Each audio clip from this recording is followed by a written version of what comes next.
I swear these people यार। छोड़।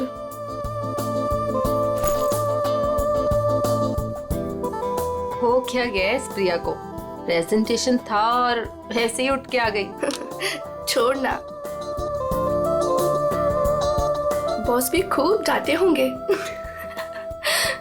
Client भी नाराज लग रहे थे। कुछ भी कहो यार मीता, ये एटीट्यूड ना है तो गलत। पता नहीं क्या समझती है अपने आप को। वो ऐसा है ना कि अपने बॉस से सीधे साधे, तो उनके सीधेपन का वो गलत फायदा उठाती है। और अपने बॉस है कि कुछ कहते ही नहीं है। वैसे भी उसे पड़ी कहाँ है इस जॉब की? इतना पैसा है उसके डैडी के पास, बस टाइम पास कर रही है। कुछ भी हो, एक रिस्पॉन्सिबिलिटी नाम की कोई चीज होती है। I know.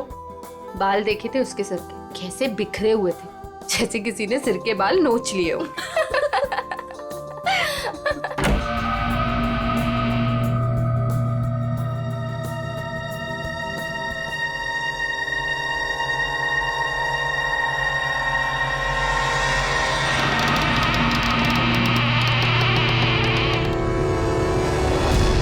प्रिया,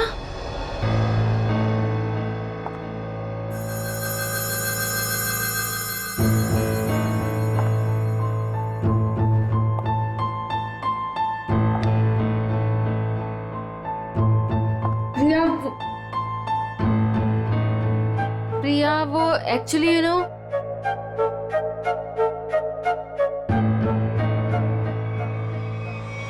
प्रिया, प्रिया, प्रिया, प्रिया, प्रिया, प्रिया, प्रिया, प्रिया, प्रिया, प्रिया, प्रिया, उठो प्रिया, प्रिया, प्रिया क्या हुआ?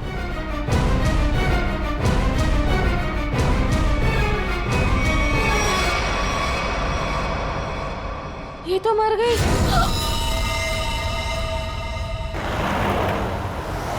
अशोक, जी मैडम। आगे जो ढाबा दिख रहा है ना? हाँ हाँ दिख रहा है मैडम। अशोक, पहले पूरी बात तो सुन ले, फिर बोलना। मुझे लगा मैडम आपकी बात खत्म हो गई। चुप कर, बीच में बोल पड़ा। मुझे मालूम है कि तुझे दिखता है, फिर मैं ये सवाल क्यों करूंगी? ठीक है मैडम, आगे बढ़िए, बताइए आगे। आगे नहीं बढ़ना है, गाड़ी ढाबे पे लगाना, कुछ खाएंगे पिएंगे। हाँ मैं... रुक रुक, आ गया ढाबा। जी।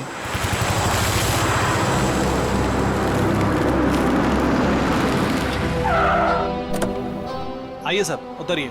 हम क्यों उतरे? तू जा। अरे अभी तो मैम साहब ने कहा खाना खाना है, चलिए अंदर। तू जा और कुछ खाने के लिए लेके आ। साहब अंदर ढाबे में बैठकर आराम से खाइए ना, आइए ना। वहाँ जाने का मन नहीं हो रहा है, तू जा, हम लोग गाड़ी में खाते खाते निकल जाएंगे। ठीक है, लेकिन क्या लेकर आऊं साहब? जो हमें अच्छा लगे। मैडम हमको क्या पता चलेगा कि आपको क्या अच्छा लगेगा? साहब आप ही बताइए ना, क्या लेकर आए हम? तुझे बोला ना, जो अच्छा लगे वो लेके आ, थप्पड़ खाएगा। जा जल्दी। लाते हैं, अपनी मर्जी से ही लाते हैं। कह दिया कि अपनी मर्जी से लेकर आओ। अब अपनी मर्जी से कुछ भी लेकर आएंगे तो कहेंगे ये काहे लेकर आया, वो काहे लेकर आया।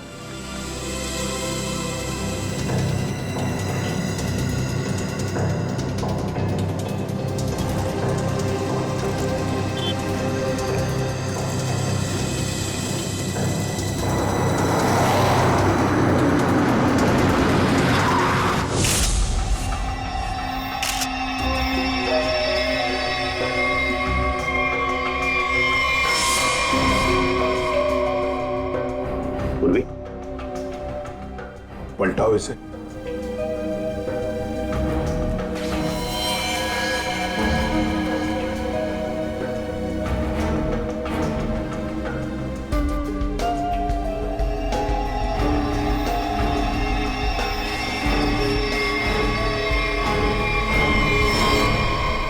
कोई घाव या चोट का निशान नहीं। हाँ, ना मुंह से कोई झाग निकला है, ना शरीर पर कोई नीले रंग के निशान है, ना कोई पंक्चर मार्क्स सुई के या और कुछ। ये जहर का मामला तो नहीं है।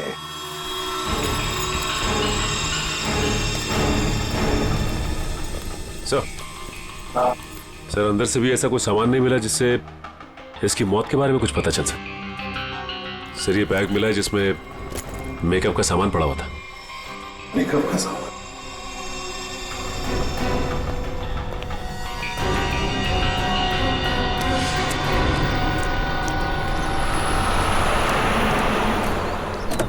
लीजिए मैडम खाना। साहब जी खाना ले आए हैं हम। मैडम लगता है दोनों सो गए, हमको खाना लाने भेजे। और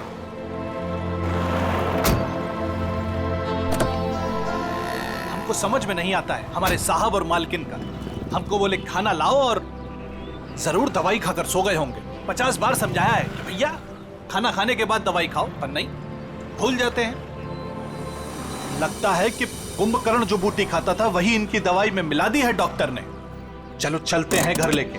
कहा है ना कि रास्ते में जगेंगे तो खिला देंगे, नहीं तो हम तो हैं ही। चल हमरी राम प्यारी। ये बैग किसका है? सर ये प्रिया का है। प्रिया का बैग है। वैसे मीता और शीना, वैसे प्रिया आप दोनों के सामने बाहर आई, फिर वहीं पर गिरी और अपना दम तोड़ दिया, है ना? तुम दोनों ही थी ना? Yes sir. लेकिन सर हमें नहीं मालूम कि वो कैसे मर गई। वो तो हम पता लगा लेंगे, तुम घबराओ मत। वैसे प्रिया ऑफिस कब आई थी? सर ये सब होने से कोई 25 मिनट पहले। वो ऑलरेडी लेट थी सर प्रेजेंटेशन के लिए। हम लोग उसका इंतजार कर रहे थे। क्लाइंट्स भी नाराज थे। वो आई, उसने सबको सॉरी बोला और प्रेजेंटेशन शुरू किया। पर वो थोड़ा लॉस्ट लग रही थी सर, नर्वस भी लग रही थी। क्लाइंट्स भी इंप्रेस नहीं थे, तो मैं उसे बाहर लेकर गया और समझाया कि उसे रेस्ट की जरूरत है। She was looking lost. Then I told her, go to the washroom and get freshen up, look presentable. और फिर 15-20 मिनट के बाद में मीता और शीना के चीखने की आवाज आई। हम भागकर वहां पहुंचे तो प्रिया मरी पड़ी थी। निखिल, काम करो। प्रिया की बॉडी, प्रिया की बैग, उसके अंदर जो भी सामान है, कॉस्मेटिक्स वगैरह, और फिर खाने पीने की चीजें, सब का सब फोरेंसिक लैब भेज दो। वैसे प्रिया का पर्सनल नंबर या फिर उसके घर का नंबर, उसके घर वालों का नंबर तो होंगे ना शायद आपके पास? और यस सर, मेरे पास उसके मम्मी और पापा दोनों का नंबर है।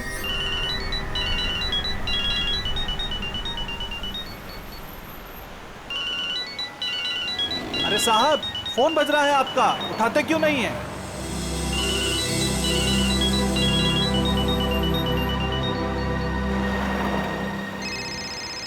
अरे अब मैडम आपका फोन बज रहा है, आप भी नहीं उठा रही हैं। अरे मैडम जी अब आपका भी फोन बज रहा है। दोनों घोड़े बेचकर सो रहे हैं।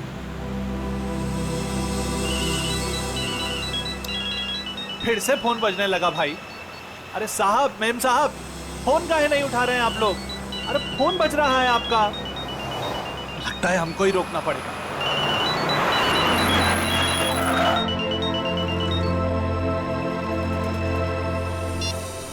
हेलो, कौन? मिस्टर कुमार? नहीं, हम अशोक बोल रहे हैं, बोलिए। अशोक? तुम कौन हो? साहब के सारथी बोल रहे हैं, बोलिए। सारथी? अरे वाहन चालक बोल रहे हैं उनके, बताइए। हो, उनके ड्राइवर बोल रहे हो तुम? ड्राइवर नहीं है हम, शॉफर है उनके। बात करते हैं, आपको ड्राइवर लगते हैं हम। देखिए आप जो कोई भी हैं, मिस्टर एंड मिसेस कुमार कहाँ पे? दोनों हमारी गाड़ी में हैं, सो रहे हैं। हम दोनों को सैर करा रहे हैं। पर आप कौन है? आप पहचान वाले नहीं लगते। देखिए मैं सीआईडी से बोल रहा हूँ। सीआईडी? क्या हुआ साहब? आप मिस्टर एंड मिसेस कुमार को प्रिया के ऑफिस में लेके आइए प्लीज। वो तो ठीक है साहब, लेकिन हुआ क्या? सब ठीक तो है ना?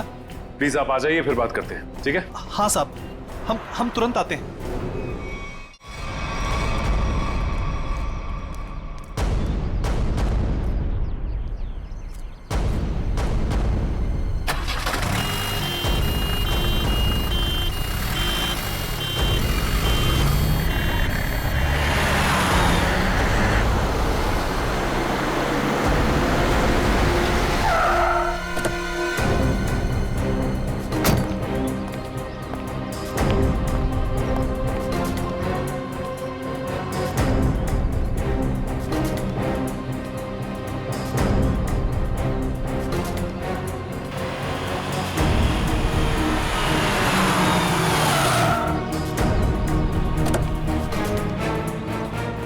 इंस्पेक्टर साहब,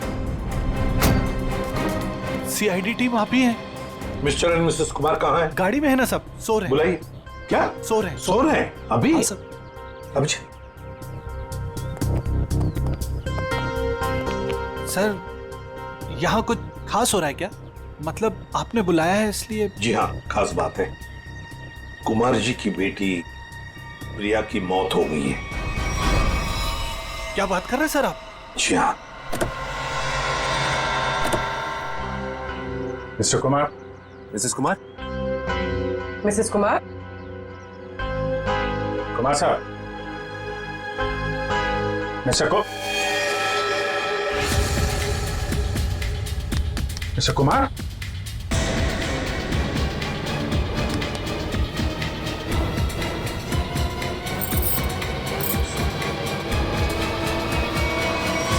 माय गॉड। सर ये भी? सचिन, कब से नौकरी कर रहे हो तुम कुमार जी के पास? साहब पिछले 3 सालों से हूँ साहब के पास। 3 साल? जी सर। चेक करो, देखो मौत की वजह पता चलती है क्या है। सब हाँ। मिस्टर कुमार और मिसेस कुमार ये दोनों तो मर चुके हैं। क्या? नहीं सर। हाँ पूर्वी।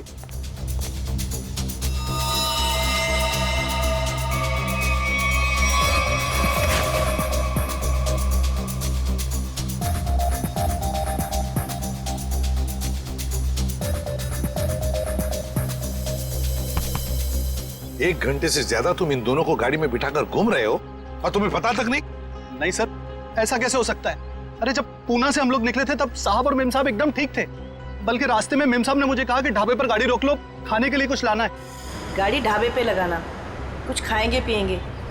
जी साहब, 1-2 बार पहले भी ऐसा हुआ है। साहब और मेम साहब दवाई लेकर सो जाते थे और काफी देर तक सोते थे, तो मुझे लगा कि शायद गाड़ी में सो रहे होंगे।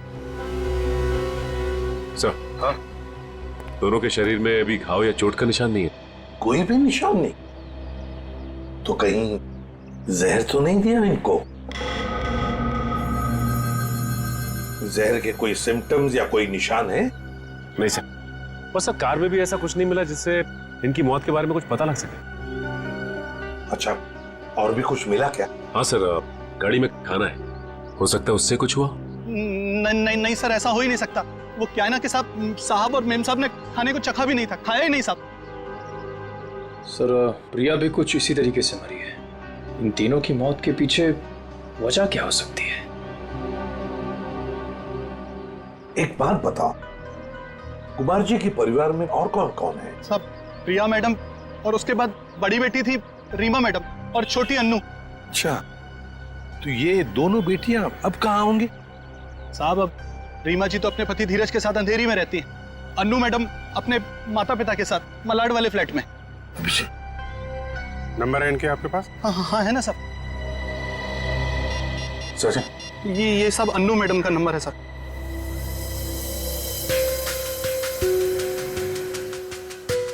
रीमा जी का भी रीमा नंबर। का? ये रहा साहब।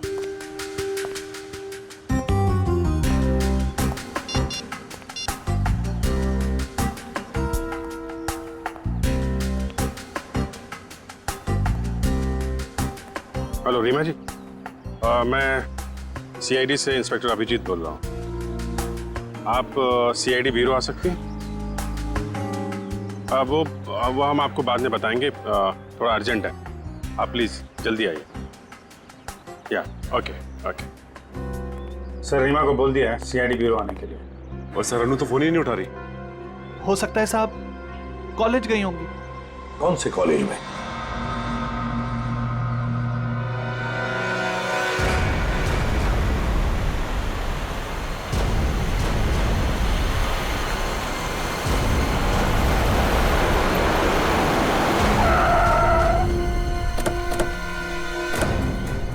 कॉलेज भी नहीं गए अन्नू और फोन भी लगातार बज रहा है। हाँ, आखिरी बार ट्रेस हुआ यहाँ, इसी घर पर।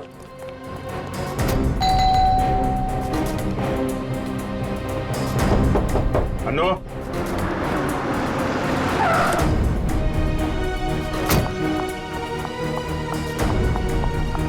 अनु ठीक तो होगी ना? आप लोग कौन? जी, मैं इस घर की बड़ी बेटी हूँ, रीमा। और ये मेरे पति हैं धीरज। अंदर से बंद है सर। निखिल पीछे की तरफ जा, देखो वहां पर है क्या। Excuse me. चाबी है आपके पास? जी नहीं। जी नहीं खोल देते। सर धीरज, अनु ठीक तो होगी ना? घबराओ फोन मत, भी सब नहीं ठीक उठा रही होगा। लैंडलाइन। घबराओ मत, सब ठीक होगा।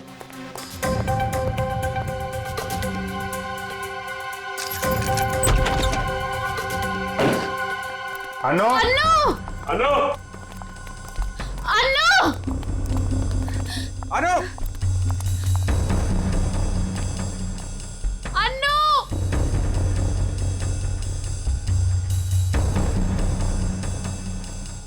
अभिजीत सर, जरा जाके देखो। अनु, ऊपर देखो।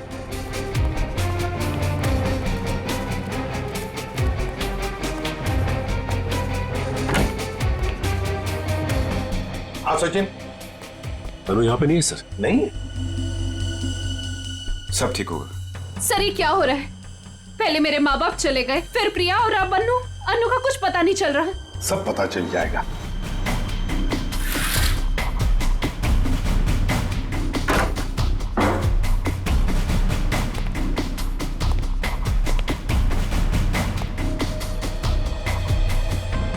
हाँ नहीं सर, अभी तक तो नहीं मिली। सर! सर अनु यहाँ है। माय गॉड सर, अनु उधर ऊपर है।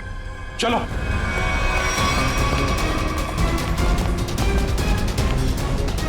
हाँ पूर्वी, अनु जिंदा है, बेहोश है। इसको हॉस्पिटल लेके चलना पड़ेगा जल्दी। सचिन। हाँ अभिजीत, सर बेहोश है, हॉस्पिटल लेके जा रहे हैं। जल्दी चलो।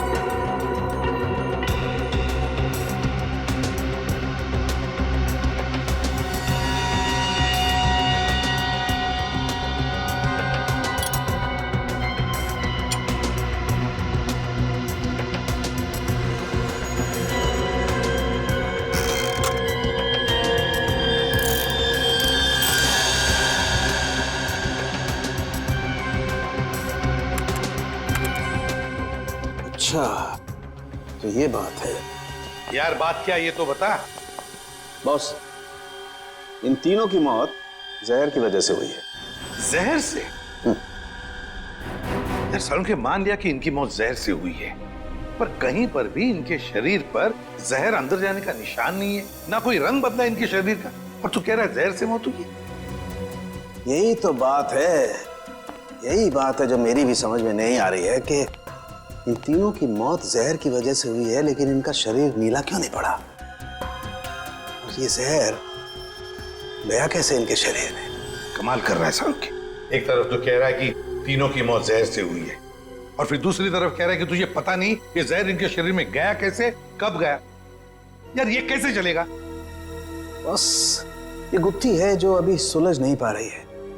मैं भी सोच रहा हूं कि अगर इनकी मौत जहर से हुई है तो कैसे हुई है? जहर इनके शरीर में इंजेक्ट भी नहीं किया गया है, कोई एविडेंस नहीं। खाने पीने की चीज की वजह से भी इनके शरीर में जहर नहीं गया है, किसी और तरीके से भी नहीं गया है, कोई मेकअप या कॉस्मेटिक की वजह से। ये जहर इनके शरीर में गया कैसे? सालुंके साहब मुझसे पूछ रहे? पागल हूं, अपने आप से पूछ रहा हूं। सर मैंने उस कार को भी चेक किया जहां पर मिस्टर एंड मिसेस कुमार की लाश मिली। वहां पर भी कोई जहर या जहरीली गैस के ट्रेसेस नहीं मिले।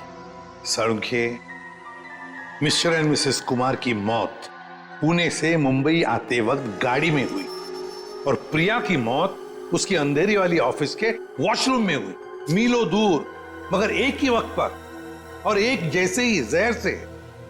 कैसे? बता ना।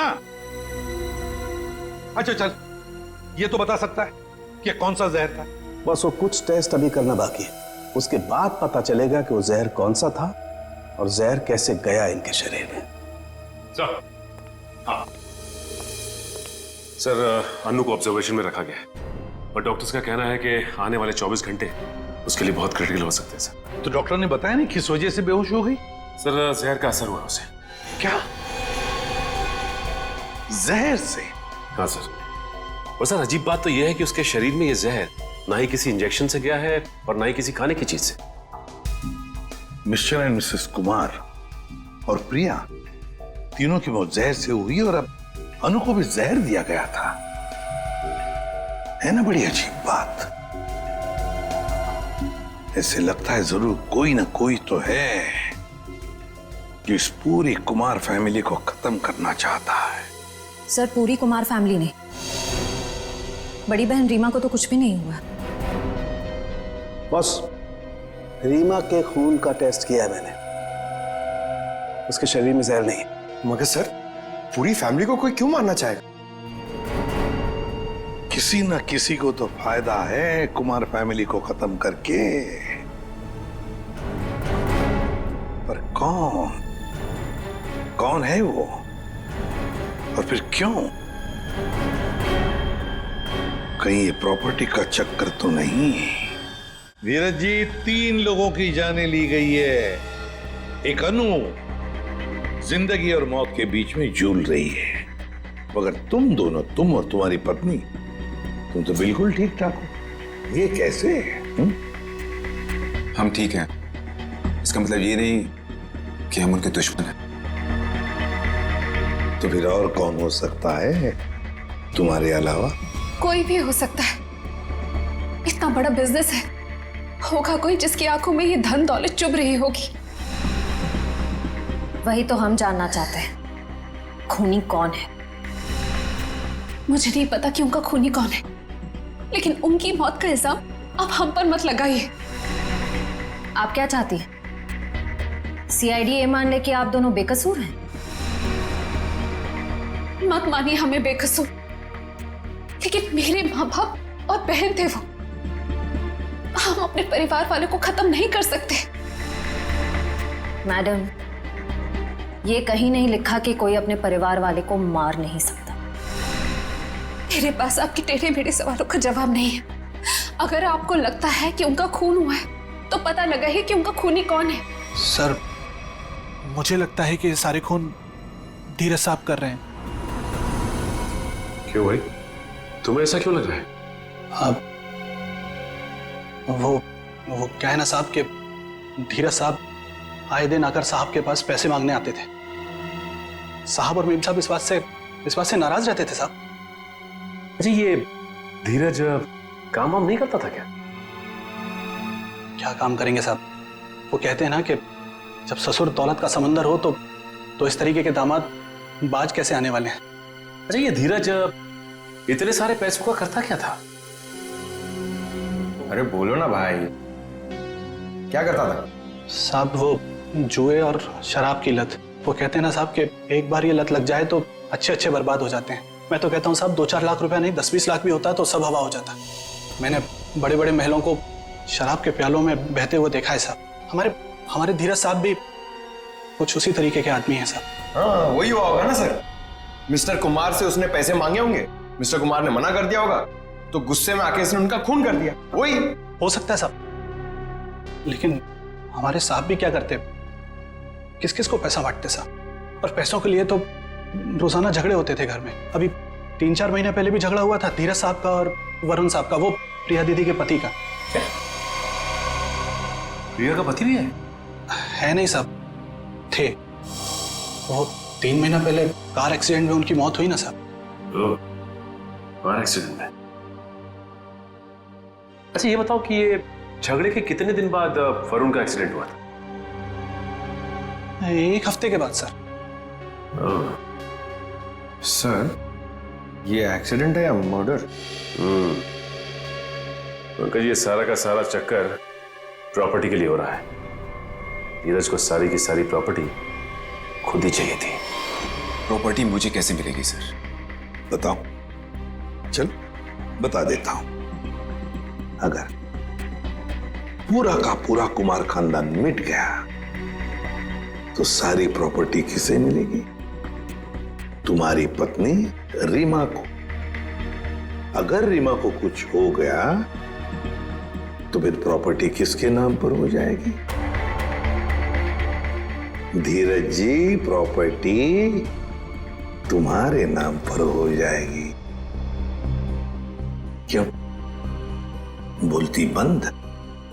क्या बोलूं सर, आप लोगों को कोई मिल नहीं रहा है, आप लोगों को समझ नहीं आ रहा किसे फंसाएं, तो आप लोग मुझे पकड़ रहे हैं सर।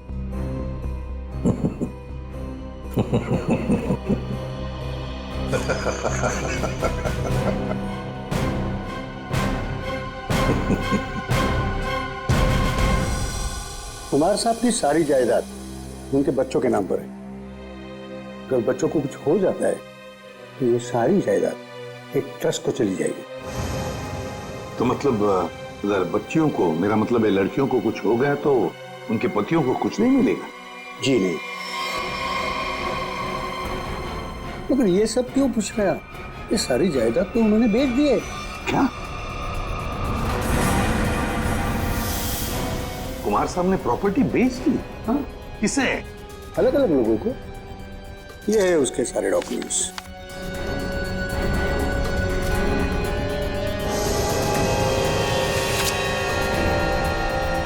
गोवा की प्रॉपर्टी, पूना की प्रॉपर्टी, महाबलेश्वर वाली प्रॉपर्टी, और हाँ, सारे पेपर्स पे उनके साइन है। साइन? ये सारे डॉक्यूमेंट्स मुझे आज ही अभी मिले हैं कुरियर से। क्या? ये सारी प्रॉपर्टीज के पेपर आज ही मिले आपको? हाँ। और ये जो प्रॉपर्टी बेच के जो पैसे मिले वो कहाँ है? मुझे नहीं पता सर, कुमार साहब ने ये सब अचानक भेज दिया। ये जानकर मैं उनको फोन करने ही वाला था, मगर पता चला कि उनकी मौत हो गई। फिर हाँ, तो मैंने सारे खरीदारों को फोन किया था, तो उन्होंने बताया कि ये सारी डीलिंग एक ही एजेंट के जरिए हुई है। बायर्स की कुमार साहब से मुलाकात तक नहीं हुई। सारी प्रॉपर्टी की डील एक एजेंट ने की है? जैसे कि बायर्स ने उसका हुलिया बताया था, उसके मुताबिक तो एक ही एजेंट हो सकता है। गाड़ी, बड़ा चश्मा और हाँ, गोल्ड कैप भी थी। क्या आप ऐसे किसी एजेंट को जानते हैं जिसने कुमार जी के लिए पहले भी कुछ काम किया हो? नहीं। पापा हमें बिना बताए ऐसा कर ही नहीं सकते। ये पक्का किसी की चाल है प्रॉपर्टी हड़पने की।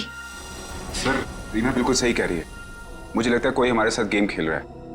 पापा ऐसा बिल्कुल नहीं कर सकते हैं। और करते भी तो हमें पता होता कि पैसे कहाँ हैं। सर, मुझे लगता है ये सिग्नेचर नकली है।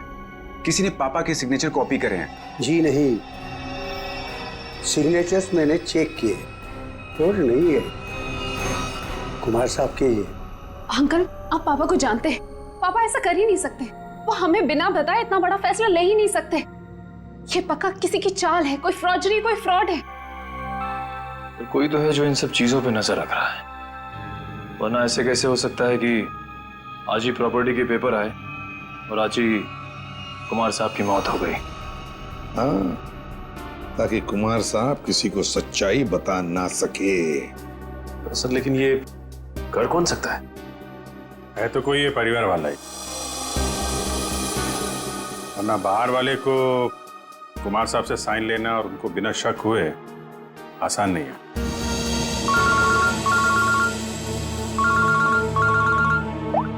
मैं बोलता रुके। क्या? पेंट से? हाँ बॉस, पेंट की वजह से इन तीनों की मौत हुई है। यार साउंड तो क्या बात कर रहा है? क्या पेंट पी लिया उन्होंने? पेंट नहीं पिया है बॉस, पेंट में जहर मिला हुआ था और वो जहर इनके फेफड़ों में पहुंचा, इसकी वजह से इनकी मौत हुई है। ये देख साउंड की हवा में बात मत कर, जल्दी बता दे असली बात क्या है। देखो, तुम जानते हो मैं बिना सबूत के कुछ नहीं कहता हूँ। बॉस, इनके फेफड़ों में जहर के साथ साथ मुझे कुछ केमिकल के ट्रेसेस मिले और वो केमिकल सिर्फ पेंट में इस्तेमाल होता है। और सर वो भी धीरे धीरे, शायद 20-25 दिनों में ये जहर उनके शरीर में गया होगा, बिल्कुल स्लो पॉइजन की तरह, और उन्हें पता भी नहीं चला कि वो लोग धीरे धीरे जहर इनहेल कर रहे हैं। और बस धीरे धीरे एक एक पल ये लोग मौत के करीब जा रहे थे।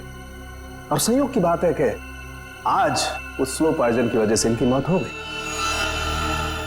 पेंट में जहर, पेंट में जहर, पूरी कुमार फैमिली का घर। सर, लगभग 1 महीना पहले घर के तीनों बेडरूम की पेंटिंग हुई थी। किस किस का बेडरूम था वो? मम्मी, पापा, अनु और प्रिया के बेडरूम में। बस मुझे तीनों बेडरूम्स का पेंट चेक करना पड़ेगा। कर लो। पूरे निखिल, अमित,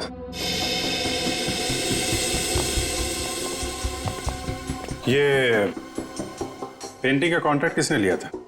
सर, विपुल नाम का कॉन्ट्रैक्टर है, उसे कॉन्ट्रैक्ट दिया गया था पेंटिंग का। निखिल, पूर्वी, तुम इन दोनों रूम्स में जाओ और दोनों रूम्स के पेंट को स्क्रैच करके लेकर के आओ। सर, ले लो। और सुनो, ये मास्क जरूर पहन लेना, ठीक है? सर, एक बात मुझे अभी भी समझ में नहीं है। पेंट में जहर की वजह से तीनों की मौत हुई थी, लेकिन जो इस घर में काम कर रहे हैं उन्हें कुछ क्यों नहीं हुआ? सिंपल बात है ना धीरज, जो लोग इस घर में काम करते हैं वो बेडरूम में ज्यादा वक्त नहीं गुजारते। बेडरूम में तो घर के लोग रहते हैं ना ज्यादा देर तक। रात में, दिन में भी कभी कभी आदमी सो जाता है, तो असर उन्हीं पे ज्यादा होगा।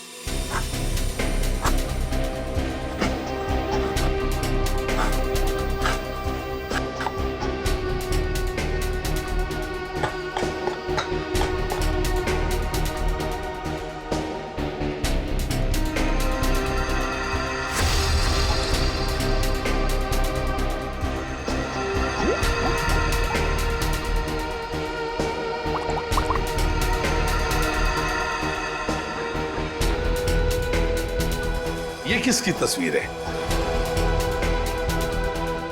सर, ये मेरे जीजू हैं। इनका नाम वरुण है, प्रिया के पति।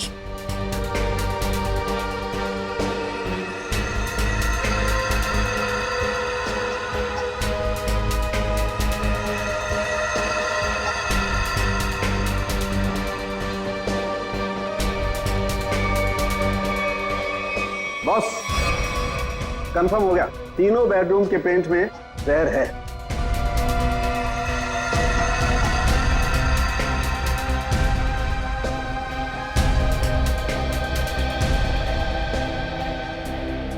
इनमें जहर कैसे हो सकता है? कौन कर सकता है और क्यों? पेंटिंग कॉन्ट्रैक्टर विपुल, उठाओ उसे। सर, मैं पेंट में जहर क्यों डालूंगा? मेरी क्या दुश्मनी होगी कुमार फैमिली से? जिसकी दुश्मनी थी कुमार फैमिली से उसने कहा होगा। हाँ सर, और उसके बदले में मोटी रकम ली होगी इसने। सर, आप ऐसा क्यों कह रहे हो? मैं कॉन्ट्रैक्टर हूँ, खूनी नहीं। मैं सच कह रहा हूँ। मुझे तो ये भी नहीं पता कि उस पेंट में जहर था या नहीं। नाटक मत कर, ये नाटक हम लोग रोज देखते हैं। सर, अगर मुझे पता होता कि पेंट में जहर है तो मैं ये कॉन्ट्रैक्ट कभी लेता ही नहीं, और मैं अपनी और अपने लोगों की जान खतरे में क्यों डालूंगा? तो क्या पेंट में जहर फैक्ट्री में से भर के आया है? मुझे नहीं पता सर, और वो पेंट मैंने खरीदा भी नहीं था। तो किसने खरीदा था? प्रिया जी के पति वरुण साहब ने वो पेंट पहले से खरीद रखा था। और उन्हीं ने मुझे वो एक कॉन्ट्रैक्ट दिया था, और अचानक उनकी मौत हो गई तो ये काम भी बीच में बंद हो गया। फिर 1 महीने पहले मुझे कुमार साहब के ड्राइवर का फोन आया दोबारा काम शुरू करने के लिए, और मैंने दूसरे ही दिन काम शुरू कर दिया। जब दोबारा काम शुरू किया तब पेंट कौन लाया था? वो पहले वाला पेंट जो बंगलों में स्टोर रूम में था, वही हमने यूज किया। सर, स्टोर रूम में कोई भी आसानी से घुस सकता है, और इन 3 महीनों में कोई भी कभी भी जहर मिला सकता है। जाओ, तुम जा सकते हो। जी सर। हाँ सर। हाँ सचिन। सर, उस एक्सीडेंट में वरुण पूरी तरह से जल गया था। अच्छा, तो फिर आइडेंटिफाई कैसे किया, पहचान कैसे की उसकी? उसकी डेंटल रिकॉर्ड से सर। डेंटल रिकॉर्ड से पता चला कि वो लाश वरुण की है। तो क्या एक्सीडेंट था या खून?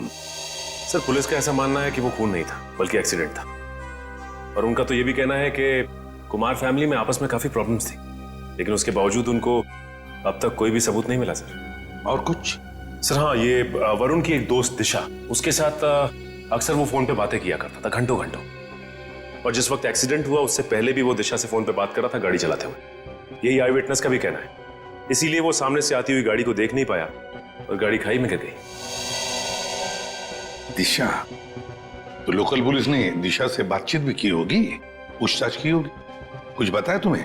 हाँ सर, उन्होंने बात की। उनका कहना है कि फोन करते वक्त जिस समय फोन पे बात हो रही थी उस वक्त ये दिशा घर पे ही थी, और साथ ही साथ जब ये एक्सीडेंट की खबर मिली तो सुन के उसे बहुत धक्का लगा। एक शादीशुदा आदमी पराई लड़की से 2-2 घंटे तक बात करता था। पता नहीं उसकी पत्नी प्रिया को यह बात मालूम थी या नहीं। दिशा, दिशा। सर 3 महीने पुराने केस की आप अभी तक तहकीकात कर रहे हैं? मैं ऑलरेडी पुलिस को वो सब कुछ बता चुकी हूँ जो भी मुझे पता था। अब कैसी पूछताछ? ठीक है दिशा जी, हमें इस बात के सबूत मिले हैं कि कुमार की फैमिली के सदस्यों को कोई एक एक करके मार रहा है, इसलिए वरुण की मौत में भी हमें कुछ गड़बड़ नजर आ रही है। शायद उसकी मौत एक्सीडेंट नहीं, मर्डर है। मतलब वरुण की मौत एक हादसा नहीं थी? अब इस बात की तो जांच चल रही है। आप हमें वरुण के बारे में और क्या बता सकती हैं? देखिए, मैं बस इतना बता सकती हूँ कि उसकी अपनी पत्नी से बनती नहीं थी और वो उसे डिवोर्स भी देना चाहता था, पर वो इसके सख्त खिलाफ थी। ये बात आपको वरुण ने बताई? क्यों? काफी देर रात तक 2-2, 3-3 घंटे आप दोनों बैठ के बात करते थे, तो कुछ तो खास बात होगी। एक्चुअली सर, हम दोनों एक दूसरे से बेहद प्यार करते थे और शादी भी करना चाहते थे। अच्छा, तो शायद इसीलिए वरुण की पत्नी प्रिया उसे डिवोर्स नहीं देना चाहती थी। शायद। अच्छा, आपको ऐसा लगता है कि ये प्रिया वरुण को जान से मार सकती? पता नहीं सर।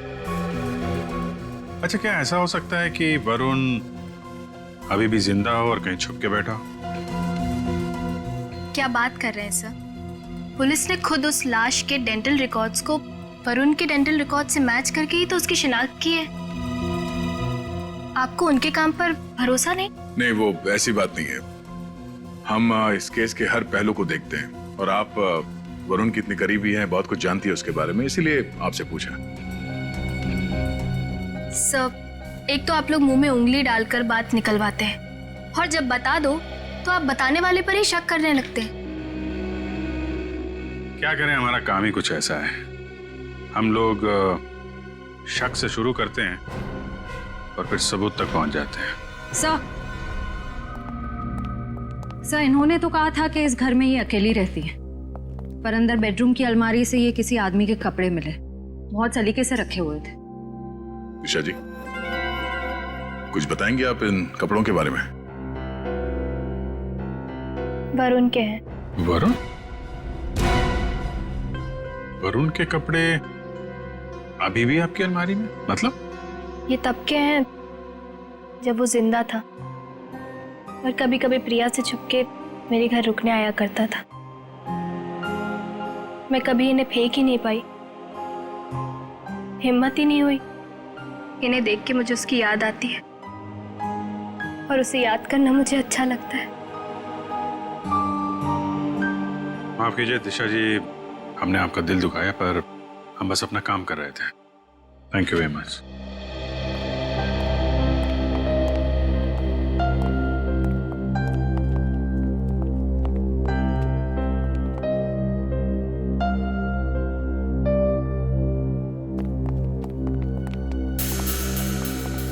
क्या हुआ? कुछ पूछना रह गया? 1 मिनट। अरे आप लोग फिर से यहाँ पे? एक मिनट, क्या हुआ? प्लीज। यहाँ पे डेंजर था।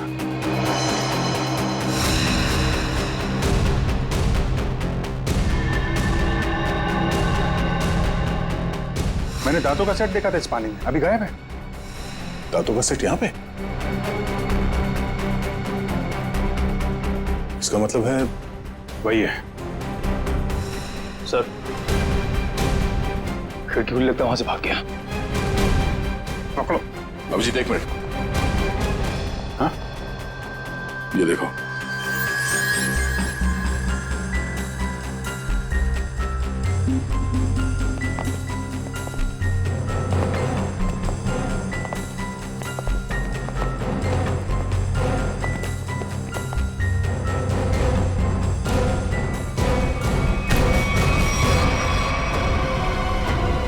नकली दांतों ने फंसा दिया। अब तुझे इसे दोबारा लगाने की जरूरत नहीं पड़ेगी। इनका नाम वरुण है, प्रिया के पति। हाँ सर, मैंने ही मारा। मैंने अपने सास ससुर और प्रिया को मारा, पेट में जहर मिलाकर। अनु बच गई क्योंकि सही समय पे आप उसे हॉस्पिटल ले गए। क्यों मारा तुमने उन लोगों को? प्रॉपर्टी के लिए। मैंने प्रिया से शादी करी थी पैसों के लिए, लेकिन वो खुद मेहनत करके कमाना चाहती थी। और उधर रीना और धीरज ससुर जी से पैसे ऐंठते रहते थे। वो मुझे कोई कुछ नहीं देता था। अच्छा, फिर क्या सर, मैंने सबको मारने का प्लान बनाया और पहले पिताजी से ससुर जी से झूठ बोल के मैंने साइन लिए और फिर मैंने सबको मार दिया जिससे किसी को कोई प्रॉपर्टी का हिस्सा ना मिले और मुझ पे शक भी ना हो। तुम्हारी गाड़ी में वो लाश किसकी थी?